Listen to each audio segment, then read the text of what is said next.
Welcome to Insight Man's News and Reviews.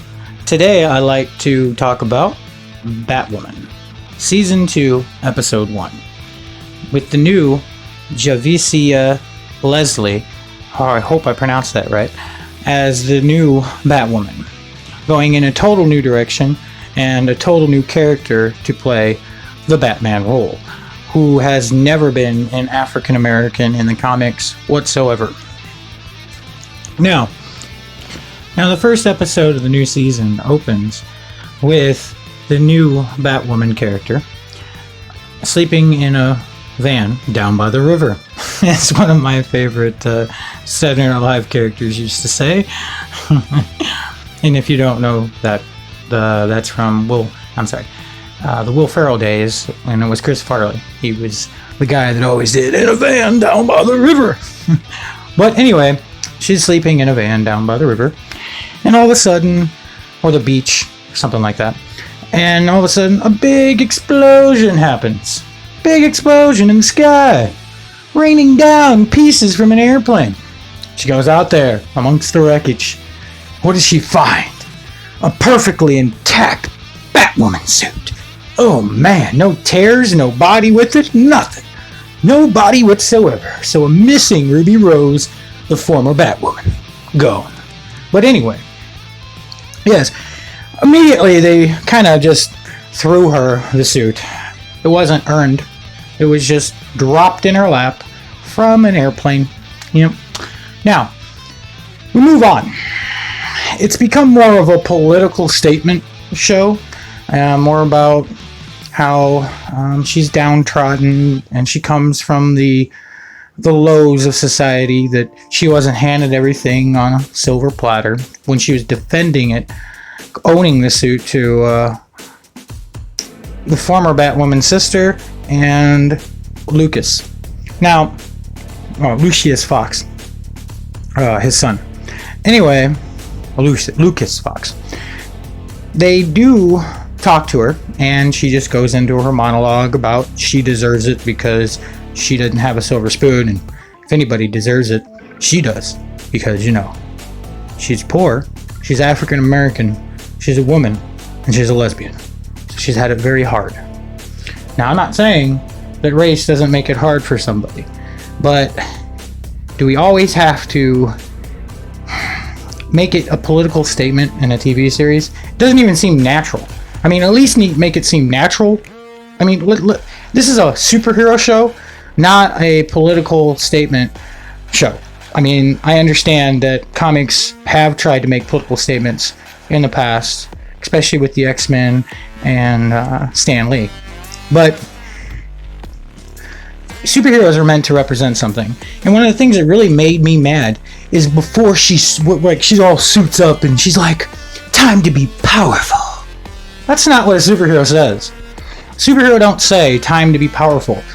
Maybe time to save lives, maybe time to help people, but time to be powerful?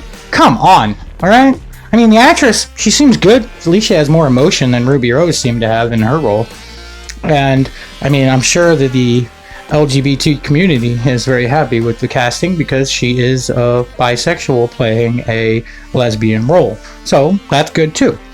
But I do not think the writing has improved at all. In fact, I think the writing has gone downhill. So no matter the actress or how good she is, the show is just politically cultured towards the now movement type stuff, which is fine.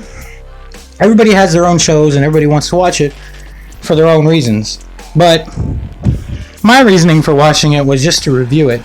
And I'm telling you, I will not be watching this show. This is not one of my shows. I may watch it to review it, but I do not like it at all. The writing is nothing. I mean, I watched the Superman and Lois debut. Oh man, that is quality programming. This, subpar programming. Subpar writing. More about making a political statement than driving a plot or a story. And that's sad to see. Really sad to see. I mean, the actress seems like she could play the role very well. I mean, as you just saw before up on the screen, they're down to 0.46, so it's under 500,000 viewers from their season 1 opener of almost 1,500,000 viewers. They're just, I mean, it's sad. Here is the new Batwoman car. Look, I mean, I understand budget reasons. It does kind of bring an Easter egg to mind with the ta-da, that one. So if that's what they're going for, that's cool. It's a nice little Easter egg-ish kind of thing, you know, kind of trying to say that it's similar to the old school Batmobile, which is fine. Tommy Elliott is the one that drove it, the guy who plays Hush.